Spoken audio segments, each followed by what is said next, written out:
Now today we're replacing the front and rear differential fluid along with the automatic transmission fluid, not a CVT, okay? ATF 2010 Impreza non-turbo, 171,000 miles. So this also will apply to Outback, Forester, really anything with their 2.5 liter mated to an automatic transmission. So let's start by raising the vehicle from the front,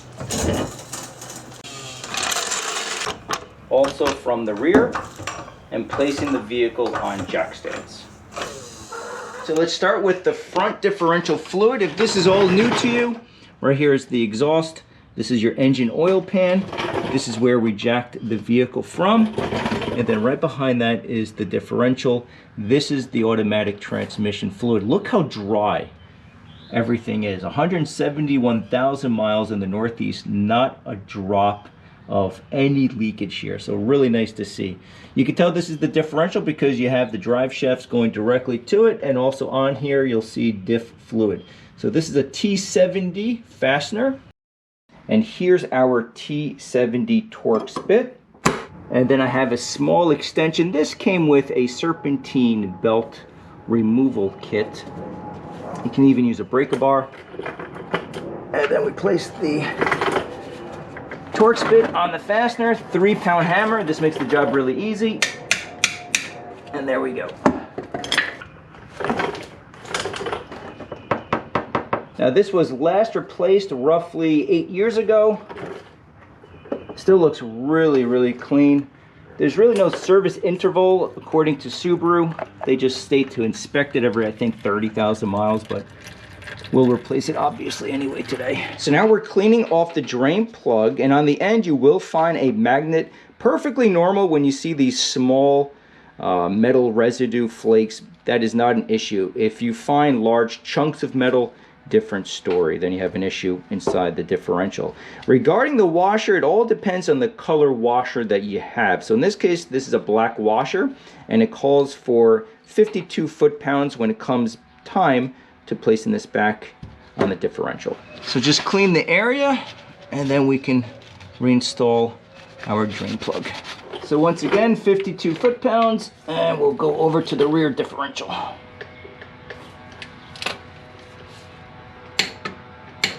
Okay, now for the rear drain and fill plug, I'll be using a breaker bar. So once again, rear differential, you can tell because the drive shafts go right into it. This is your drain plug and this is your fill plug. Make sure you can break them both loose before you drain the fluid. Now the rear differential fluid I did replace roughly 40,000 miles ago. So I expect this to be in perfectly good shape, but these older vehicles, you want to keep up on the maintenance so it lasts a long time. New cars are very expensive. Just had to move the camera back a little bit. It's sort of in the way here. A little hard sometimes doing these recordings, but breaker bar. And you can see it breaking loose. Let me do the top one, and then we can knock this out. There we go. Okay, so I'll remove the fill plug first, and that will make the oil flow a little bit better.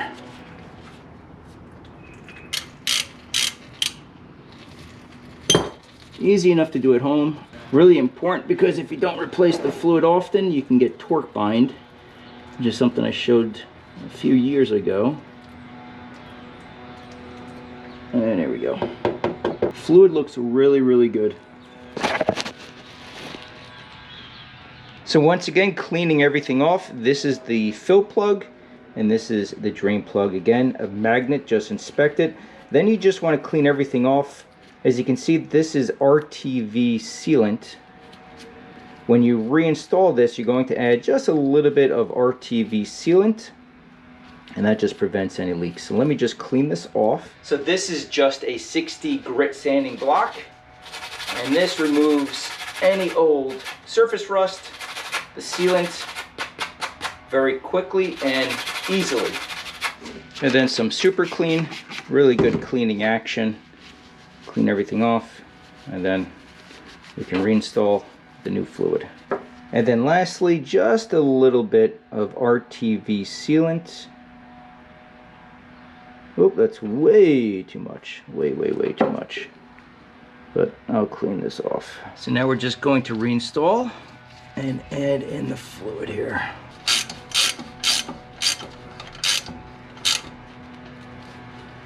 Okay, so let's add our new fluid, and this makes the job really easy. These squeezable bags, and you can get all of the fluid back in the differential. The capacity is around 0.8 of 1 quart, so about 80% of this bag. So you're going to insert the fluid until it starts to leak out.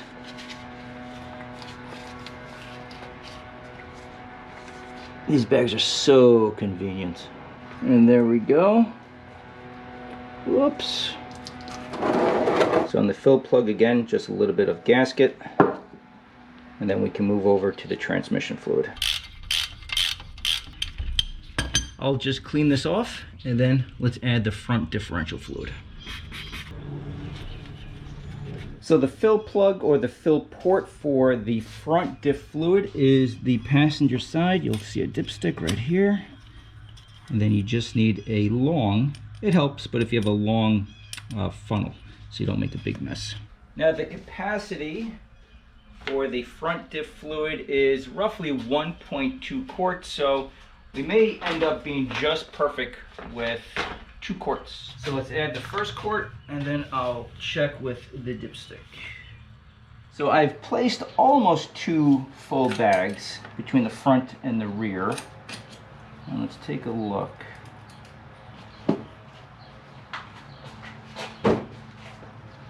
And as you can see, I'm a touch below the full line, so this is right on the money. So 2 quarts, 2 bags should be just right for your vehicle.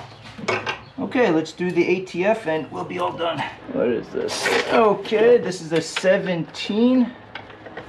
Again, 3-pound hammer. Okay. Now with the transmission fluid, it's a little bit different. You're going to drain it and then measure how much comes out. Last time I did this, which was, oh, just dropped the washer. Last time I did this, which was roughly 40,000 miles ago, it was around 3 quarts. So just like before, just clean off the drain plug, the washer, and we're almost done. Okay, don't overdo it, just nice and snug here. So now we're just measuring how much fluid came out.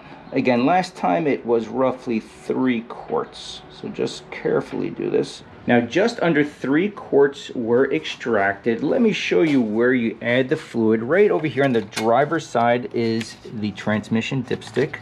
So you just remove it and add the fluid right into its tube. If you don't want to use something aftermarket like Valvoline, of course you can use Subaru or Idemitsu. In this case, it's Subaru ATF HP. So just check your owner's manual regarding the correct fluid. Just use a flashlight so you can easily see the fill tube.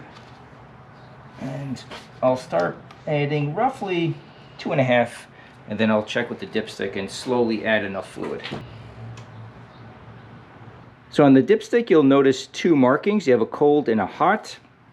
In our case, we're looking for the cold markings. So the first circle is low, and the second is full. So you want to be in between the low and the full. Don't overfill it. Take it for a test drive, check for leaks, and that's it. So just do the maintenance yourself. Keep your car in good running order. New vehicles, even used vehicles, are very expensive, so you can easily hit 200,000 miles by just doing basic maintenance.